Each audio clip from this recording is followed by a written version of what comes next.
কেমন আছেন? সবাইকে জানাই আমার ভক্তিপূর্ণ চমৎকার। সত্যি কথা বলতে কি দাদারা, আপনাদের এখানে এসে ঘুরে ফিরে এই সব সুন্দরী মেয়েগুলো দেখে আমার এই বয়সে আরেকটা বিয়ে করার স্বাদ জেগেছে। এই না, বয়স তেমন বেশি হয়নি, এমনি চুলগুলো যা পেকে গেছে।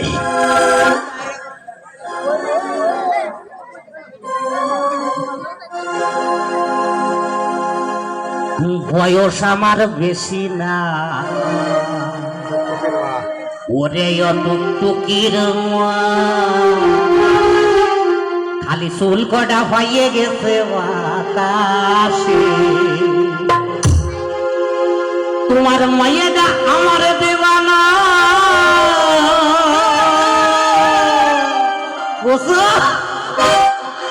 ও কথা মোটে কবা না, তাহলে কিন্তু মরিয়া যাবানে হতো সে। পয়সা আমার বেশি না, ওরে অটুকটুকির চুল কটা পাইয়ে গেছে বাতাসে। তোমার মায়েরা দেওয়ানা, ও কথা মোটে কবা না,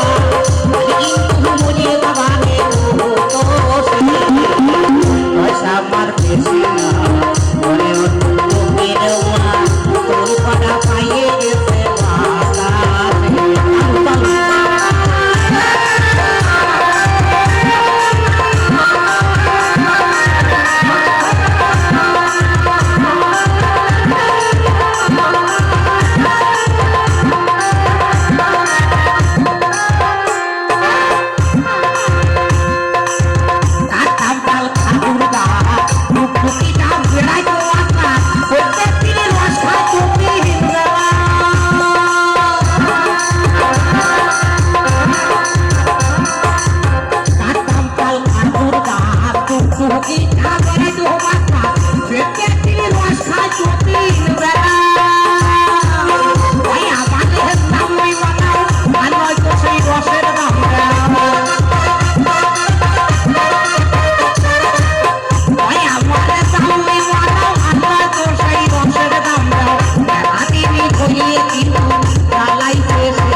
গেছে বাতাসে।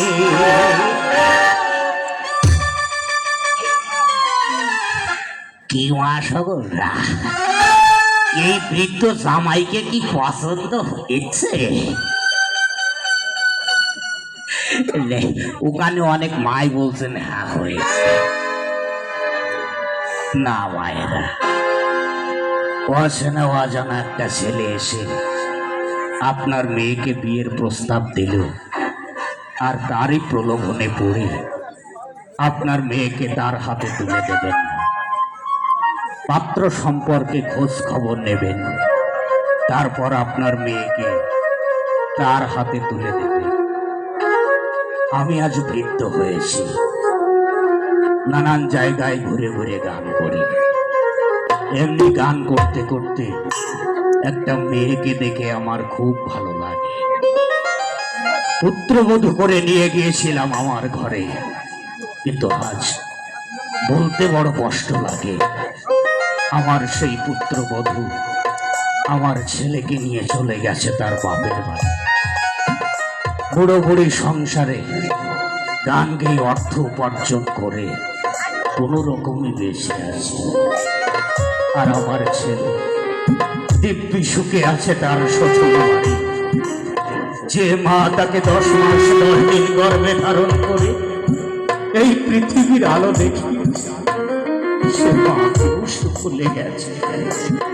আমার মতন হয়তো এখানে অনেকেই আছে যারা হয়তো লজ্জায় বলতে পারে না।